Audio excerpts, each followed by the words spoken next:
Halo Bun, welcome back to my YouTube channel Curhat Time. Hari ini aku mau curhat lagi tentang konsultasi aku yang terakhir tentang headku ya. Jadi yang kemarin aku jelaskan di A Day in My Life kalau aku kontrol ke dokter. Nah sekarang aku mau jelasin lebih lanjut karena ini ada hubungannya sama promil aku bulan depan. Tapi sebelum lanjut ke penjelasannya, buat bunda yang belum subscribe dulu yuk biar channel Sasa semakin berkembang. Karena di channel Sasa ini akan banyak membahas seputar kehamilan, program hamil, dan juga pertespekan. Jadi teman-teman setelah nonton video ini bisa nonton deh video-video aku yang lainnya karena ada juga eksperimen tespek aku di situ, cara menghitung siklus menstruasi, caranya gimana tahu kapan kita subur, udah ada ya, udah aku bikinkan semua videonya. Jadi buat teman-teman yang belum subscribe dulu. Terima kasih. Oke, kita lanjut aja ke pembahasannya ya. Oh ya teman-teman, aku ada info sedikit untuk kontrol aku. Setiap aku kontrol tuh aku pakai BPJS dan aku tuh nggak bayar sama sekali karena aku ada keluarnya. Tapi kalau teman-teman itu pakai BPJS dan nggak ada keluhan, misalkan mau program hamil itu nggak ditanggung BPJS. Jadi tapi ya ini meskipun aku nggak bayar sama sekali itu kan kayak biaya USG-nya atau konsultasinya. Tapi untuk obatnya misalkan diresepkan obat yang nggak di cover BPJS teman-teman. Kecuali emang daftar obat itu di cover ya di cover. Tapi kalau yang tertentu misalkan KB apa itu nggak di cover. Oke kita lanjut. Jadi aku tuh suka ya nyatet-nyatet gitu karena kadang kalau kita buka HP itu kayak jadi grogi gitu. Tapi kalau kita udah bikin tulisan kan enak ya. Biasanya sih aku ngerasnya gitu. Terus di sini tuh aku udah tandain ya kan kemarin hari Rabu aku head ya. Ini head pertama. Ini sesuai banget tapi di sini yang saya maksud sesuai itu 30 hari setelah minum Cycloproginova ya. Jadi setelah aku minum ini tuh aku langsung haid. Siklusku 30 hari. Tapi untuk yang terakhir 31 hari. Kenapa? Karena aku minumnya hari kedua setelah aku haid. Karena hari kedua aku baru merah. Yang hari pertama aku masih coklat gitu ya. Itu sih aturan untuk minum ini. Sehingga aku yang bulan terakhir ini, bulan ketiga, aku 31 hari. Oke, aku jelaskan. Pertama, untuk bulan ini kemarin aku headnya Rabu, aku tandain. Ini siklus pertama ya, seperti biasanya cara menghitung siklus kita hitungnya nomor 1 ini dari head pertama. 1, 2 ini sudah aku tandain siklusnya. Ini siklus keberapa? Sekarang sudah hari kelima aku haid. Ini udah nggak keluar, udah bersih dan besok sudah mulai aku promil. Promil di sini mungkin aku nanti akan detox rahim, kayak minuman herbal untuk detox rahim sama makan makanan yang mengandung gizi yang baik lah untuk program hamil ya, yang menunjang untuk program hamil. Tapi sebetulnya dokter sendiri belum yang menyuruh promil, maksudnya menyuruh tuh bukannya oh nanti gini-gini, jadi belum diresepkan apa-apa, nggak dikasih vitamin, nggak dikasih apa-apa dan nggak dijadwalkan HB karena masih mau dievaluasi lagi. Nanti setelah aku menggunakan 3 bulan ini, kan ini masih pertama ya, bulan pertama setelah aku nggak minum ini lagi. Jadi aku masih mau dilihat dulu gimana sih kalau aku nggak minum ini tuh nanti M-nya gimana ya. Nah terus karena ini sudah kelima, nanti aku juga akan share apa yang aku minum.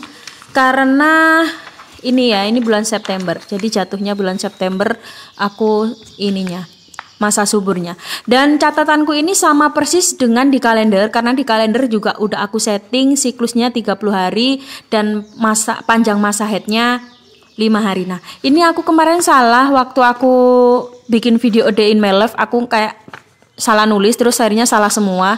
Nah ini ternyata kemarin salah semua, akhirnya aku coret ya. Oke, aku mulai masa subur di sini untuk siklus 30 hari. Untuk aku, untuk semuanya juga seperti yang video aku patokan masa subur itu sudah betul juga dan sama persis dengan apa yang di kalender menstruasi itu ya, yang di aplikasi. Yang di catatanku ini juga sama karena yang di aplikasi juga sudah aku setting siklusnya 30 hari sehingga ketemunya sama. Nah, terus di sini aku ovulasinya tercatat tanggal 9. Tanggal 9 ini siklus ke-16 ya. Jadi 16 ini siklus ini udah hari ke-16. Jadi aku mulai dari siklus 11 sampai 17 ini. Biasanya aku gitu. Nah, nanti akan saya barengi juga dengan tes ovulasi. Jadi aku nggak hanya berpatokan dengan ini ya, nggak berpatokan dengan hitungan dan aplikasi juga, tapi karena aku bener-bener pengen cobain sekarang, karena aku bener-bener nggak minum Cycloproginova, aku juga akan tes mulai siklus ke-11 sampai 17. Di mana sih aku positifnya, bener nggak sih kalau aku tuh ovulasinya di siklus ke-16 di tanggal 9 nanti ya. Nah, jadi untuk ini ada kan SSS ini. Nah, ini kalau di aplikasi yang bunga ini awal ini yang siklus ke-11 ini tingkat kesuburannya masih sedang. Nah, tingginya itu ini. Nah, ini sesuai patokan yang saya bikinkan video patokan kesuburan ya. Kan saya tuliskan 3 hari itu paling tinggi.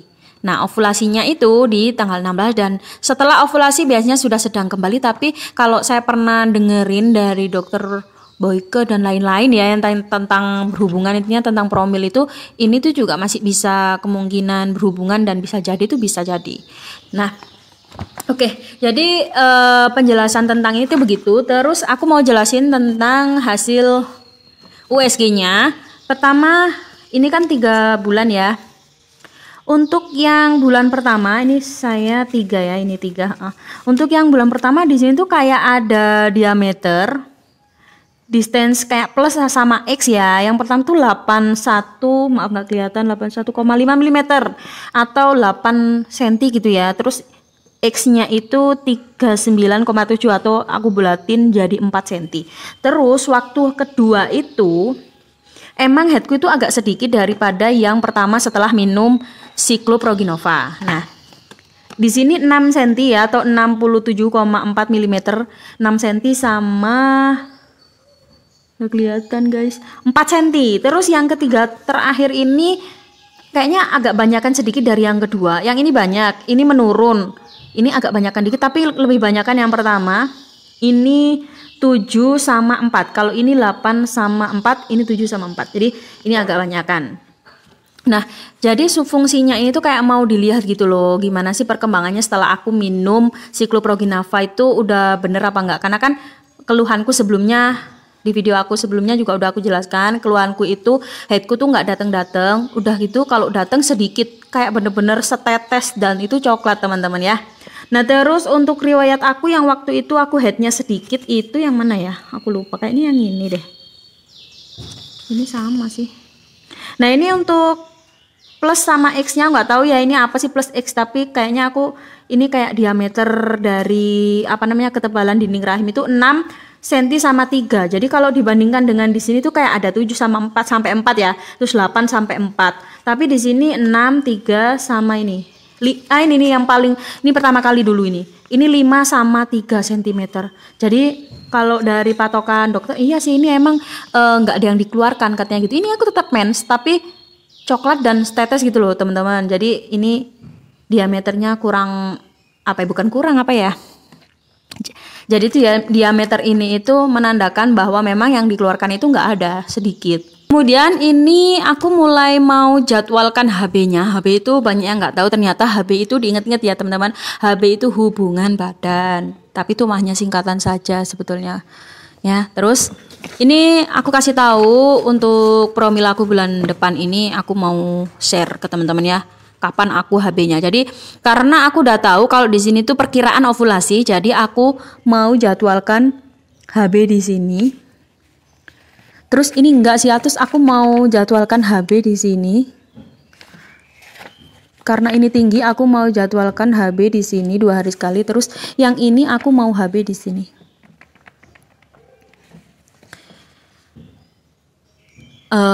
Kayaknya aku mau ngerubah deh teman-teman. Kayaknya nggak di sini ya. Oh, oke, nggak apa-apa deh. Tapi yang ini aku rubah di sini. Aku buletin dulu. Ini seminggu ya. Dalam seminggu kita ada hubungan. Nah, kalau ini terserah ya. Tapi biasanya aku emang hubungannya nggak setiap hari. Terus ini aku mau di sini nanti. mulai September aku hubungan, terus nanti setelah haid ini aku juga mau hubungan. Ini yang ini di sini, berarti yang ini nanti. Oke, besok aku mau HB. Ini tapi kadang nggak sesuai rencana ya, karena entah capek atau apa. Tapi yang jelas yang paling aku prioritaskan itu yang aku ada bunga-bunganya ini, yang aku masak subur ya. Terus aku juga akan jadwalkan, kan kita nggak akan tahu ya Allah tuh ngasihnya di mana, meskipun kita nggak subur juga. Kalau Allah itu sudah berkehendak ya Allahu a'lam. Terus ya buat teman-teman yang mau konsumsi ini biar headnya lancar, no. Coba lihat video aku yang review obat ini ya. Nah terus teman-teman kurang lebih gitu sih tentang ini, tentang curhatanku, nggak ada lagi. Dan nanti aku waktu haid pertama ini aku harus kontrol. Nah nanti kalau aku ini nggak haid, kalau misalkan ini aku nggak haid, aku niatan ini Sabtu dokternya libur, jadi misalkan ini aku nggak haid, aku mau tes pack. Kalau aku nggak haid, aku mau tes pack. Kalau aku masih nggak haid lagi, aku masih tes pack terus di sini. Karena ini aku nggak haid ya, misalkan 1, 2, 3, ini aku mau tes pack. 3, 4, 5, 6, 7. Ini aku mau tes pack karena seperti yang aku sarankan ke teman-teman juga, itu kalau emang telat haid biasanya aku nyuruhnya hari pertama 3 dan 7 sama 14 ya kalau emang belum haid lagi, karena kan tingkat HCG seseorang kan nggak sama, jadi siapa tahu memuncaknya itu baru atau munculnya itu baru hari ke-14 atau siklus ke-14. Jadi ini kalau aku haid aku langsung kontrol, kalau aku nggak haid aku langsung tes. Nanti aku juga akan bikinkan video tentang promil aku bulan September ini. Yang dulu pertama yang pengalaman aku tes ovulasi ini tuh aku bener-bener penasaran kan, gimana sih atau bener-bener aku tuh dapetin hari ovulasi saat aku tes. Yang untuk bulan September ini aku mau tes ovulasinya di pertengahan dari standarnya. Kan kalau mau tes ovulasi itu ya dari jam 10 siang sampai 10 malam. Nah jadi aku nanti di tengah-tengah ini aku mau tesnya jam 2 untuk tes ovulasinya. Nah nanti akan aku tempelkan di sini masing-masing dan aku share ke teman-teman untuk hasilnya gimana. Oke, sampai di sini dulu. Buat teman-teman jangan lupa subscribe dan like.